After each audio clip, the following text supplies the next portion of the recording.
Okay, so in this video, I'm going to show you behind the scenes what it looks like to input an offer, a foreclosure offer on the Equator REO platform. Now, it's just some of the clients that use Equator still to this day here in 2025. One of the biggest is Bank of America. So this is still a very popular REO platform, but it's a little bit different because the actual listing agent is the only one that can actually input the offer. A lot of the other systems nowadays, the buyer's agent get to go in and input the offer, which I like that even better because that just takes any way of screwing it up off the shoulders of the listing agent. Because, and this is the reason why I'm doing this video, to show buyers and to show agents out there, you know, the information that we see that we have to input. So the more information and more specific information you give the listing agent on one of these foreclosures to be inputted on Equator, the better off your offer is. My best advice is never, ever, ever leave it up to the listing agent to decipher your offer and to input it without having specific dollar amounts and contingencies. You be very specific and give the listing agent very specific instructions so they don't have to interpret anything. It'll just save a lot of headaches down the road. So I'm going to jump in Equator and show you a property I have right now, and we're going to take a look on what it takes to put in an offer. Okay, so this is what the inside of Equator looks like when it comes to offers, and the agent's just going to go in here and they're going to click on a new offer. You'll see this initiate short sale. There are a lot of servicers that use Equator to do short sales also. It's another important platform for a lot of short sales out there. Okay, so here's one of my properties right here. You're just going to see all the typical information: list date, list price, availability, that kind of stuff. And we're just going to go right here and click on new offer, which is going to open up and show me all the criteria that must be entered to submit this offer. And I'm going to go through a couple of them real quick so you can understand. And it's going to show you all my information. So first thing it's going to ask for is the agency confirmation. And this is where it wants to know, is it the listing and selling agent the same or the listing and selling agent different? So this case is going to be different. And you can see everything with a red asterisk has to be entered. So they want all the selling agent information: the first name, last name, company, address, including the city, state, and zip code, phone number, offer type. All right, this is very important too. Homeowner. So is the buyer buying it for their primary residence, or is it an investor? Or you could put other, and that could be maybe it's a vacation home, you know, second home, something like that. But generally, 90% of the time, it's going to be either homeowner as an owner-occupant or an investor. So here it's going to ask for the buyer's information. They actually want the buyer's phone number. These companies will never call the buyer, but this will get populated and it'll be put on the information for the title company. So you're not hurting anything by putting the correct information here. I know a lot of agents don't put the buyer's number, they put their own number, which that's fine too. It doesn't really matter, I don't think, but I always put the correct information because this is going to get populated in other places down the road during the transaction. And you can see it asks for a lot of stuff that's not mandatory fields, like attorney information. If you're in a state where you're using an attorney or you're using an attorney, just give all this information to the listing agent so they can put it all in. The more information, the better, and the easier it makes it. So it's asking about your financing here. Financing pre-qual, yes or no. It's asking for financing type, but it does give you conventional cash, FHA, VA. If it's say a third-party loan, maybe your parents are giving you the money or you're using a hard money lender, just check other. It's asking you for the information for the lender. This is very important. This should be on any pre-qualification letter because we have to put all this information in. They do want to see this information. If this information is not entered or bogus information is entered instead, a lot of times they'll kick it back. It's asking for the interest rate. They're never going to look at the interest rate or financing rate and deny your offer because of it. That's just not the way it happens. And honestly, it's a pretty stupid field. It's not even really necessary. So here's where you're going to enter the purchase amount, the earnest money, down payment percent, down payment amount. Make sure these are accurate and they add up. So just make sure your math's correct. It's going to ask you for the closing date. So make sure everything, I'm going to say this again, make sure everything that the listing agent needs is in that offer or in an email or in a cover letter. Spell everything out and make it specific. Now, if you're asking for any of these things, like termite pest inspection, all this stuff, this is where the dollar amounts would be entered, home warranty, that kind of stuff.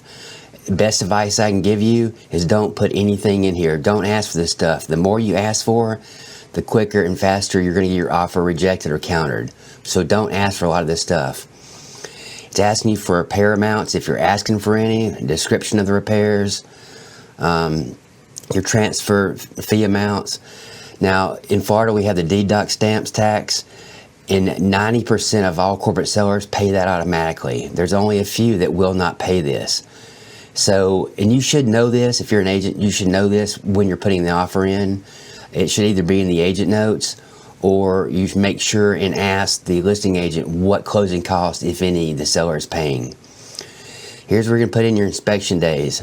This says optional here. You need to put something. My best advice is to keep your inspection period as low as you possibly can. A lot of our contracts here in Florida default to 15 days. Agents leave it blank and default it to 15 days 90% of the damn time. They're never going to allow an inspection period for 15 days. Fannie Mae will go 10 days automatically. And that's one of the most I've ever seen. If you go over 10, you're going to get your offer countered or rejected. Now, here's something that a lot of people don't understand. They get kind of aggravated about: per diem amount. And this is required. And what this means is, if it's any fault of the buyer, not the seller, and 99.9% of the time, it's going to be the fault of the seller. There's going to be a title issue. The deed didn't get back in time. There'll be a reason why closing has to be extended. It could be just a couple of days. It could be a week. It could be a couple months, depending on the issue. If it's a seller issue, the buyer will never, ever be charged this per diem. Now, this one defaults to $50. I would leave that alone. A lot of them are $100. In my 20-something years doing this, I've only seen a buyer charged a per diem maybe twice. And it was the fact where the buyer wasn't ready with their funds and needed to extend the contract out a couple of days or a week. It was their fault, and they had to pay the per diem. But typically, especially if you're a cash buyer and you're a real cash buyer and you have the funds available, this is never going to be an issue. It's never going to apply. But just remember, the per diem amount only applies if it's the fault of the buyers. Down here, you're also going to see, this is where the commission amounts are, and these are already populated, okay? So this says that the total percentage is 4.5%, and this says that they're splitting this where the listing agent is getting 2 and the buyer's agent is getting 1.5 on this deal. So this particular deal, they're charging 4.5%, but the listing agent is only getting 2 and the buyer's agent is only getting 1.5 if there is a buyer's agent. Now, just so you know, like on my end, this 2%, I have to pay a 0.5 point referral fee to a middle company. Almost every single REO except the GSEs, which are the government properties, have a middle company that they own, a real estate company somewhere where they charge referral fees. It's total BS, and it's another way just to screw us listing agents over, but it's part of the business. And on this one, so what will happen is the actual commission will be 1.5 for the buyer's agent, and it'll be 1.5 for the listing agent. Now, the difference in this 1%, there's another referral fee that they charge on top of this at 1%. So they get 1% on top of the total commission. Then they get a 0.5 point% from the actual listing agent out of their commission. I know it's stupid as hell, but it's just part of the business. That's why I tell people nowadays selling REO is not near as profitable as it used to be, because these commissions are getting smaller and they're taking bigger cuts from us guys. So if there's anything else, which most of this stuff that you see that's not, not mandatory, most of this stuff is never going to be filled out. But down here is where I would be putting more comments or making sure I would spell out everything that the seller needs to know to make an informed decision. I want them to know everything and anything. I'll give you a good example. A lot of buyers buy these properties sight unseen. A lot of times, and I mean a lot of times, those deals go south, okay?